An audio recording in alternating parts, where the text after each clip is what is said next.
Tout d'abord, on va considérer trois nombres complexes Z1, Z2, Z3 et on va les mettre sous forme algébrique à l'aide de notre TI Nspire.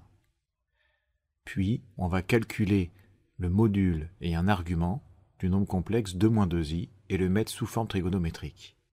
Enfin, nous résoudrons une équation du second degré dont les solutions sont dans l'ensemble des nombres complexes.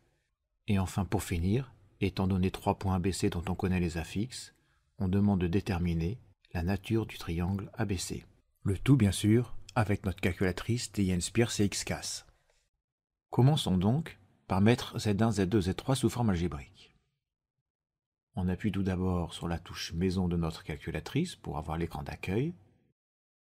Et enfin, on va choisir un nouveau classeur et ajouter une page de calcul. On va tout d'abord définir Z1 en écrivant Z1 2 points égales qui correspond à l'affectation. 2 points égales est accessible en appuyant sur CTRL éditeur d'équation. Puis on entre 1 plus i. I n'est pas du tout le i du clavier qui correspond à une variable réelle, mais le i imaginaire pur est accessible en appuyant sur la touche pi. Multiplié par, entre parenthèses, 3 moins 4i. On va rechercher le i dans la touche pi. Et on valide. La calculatrice TI Nspire CXCAS développe le nombre complexe et le présente toujours sous sa forme algébrique, ce qui est bien pratique. Définissons maintenant Z2. On a ici écrit un Z majuscule, mais la TI Nspire ne fait pas de différence entre les variables majuscules et minuscules. Écrivons maintenant notre fraction. On va chercher le symbole fraction dans l'éditeur mathématique. On écrit au numérateur 2 moins i. On récupère le i toujours dans la touche pi, divisé par 7 plus 4i. On récupère le i encore une fois de plus dans la touche pi. Et on valide. La calculatrice TI Nspire CXCAS nous donne automatiquement la forme algébrique de ce nombre complexe, qui est donc 2/13 moins 3/13 de i. En avant pour Z3, on écrit Z3 2 points égales, éditeur d'équation, fraction, 3 plus i, divisé par 3 plus 11i. Il faut bien faire attention de toujours entrer le i de la touche pi et non pas le i du clavier qui correspond à la variable réelle i, ce qui donnera un tout autre résultat. On peut remarquer que le résultat de Z2 et Z3 sont identiques, ce qui justifie la recherche de la forme algébrique, car écrit sous la forme de quotient ou de produit, de nombres complexes peuvent sembler différents en apparence, mais être identiques en réalité, d'où l'intérêt de les mettre sous forme algébrique, pour laquelle l'expression est unique. Passons à la question 2 et calculons le module et un argument du nombre complexe 2-2i, puis mettons-le sous forme trigonométrique. Pour calculer le module, on appuie sur la touche éditeur mathématique et choisir le symbole module. Puis on va rentrer 2 moins 2i.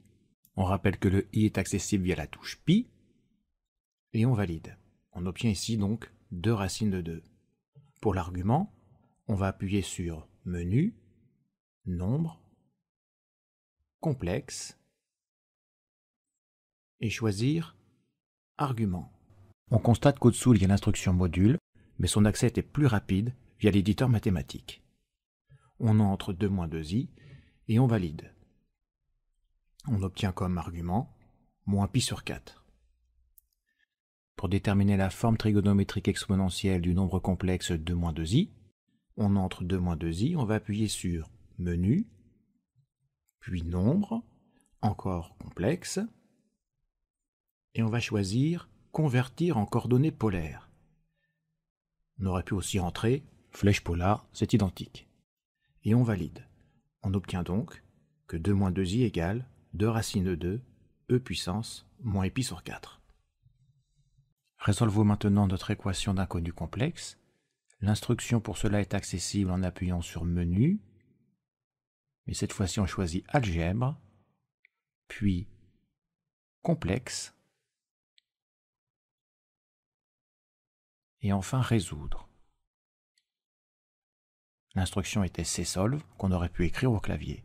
On entre notre équation, z puissance 2, moins 4z plus 5 égale à 0, et on précise l'inconnu en écrivant virgule z, et on valide.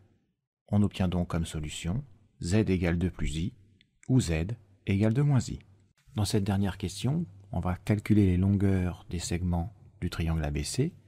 Pour cela, on va commencer par définir ZA, 2 points égale 2 plus I, la fixe du point A, puis ZB, 2 points égale la fixe du point B, c'est-à-dire 4 plus I, et enfin ZC, 2 points égale 3 plus I facteur 2 racine carrée de 3.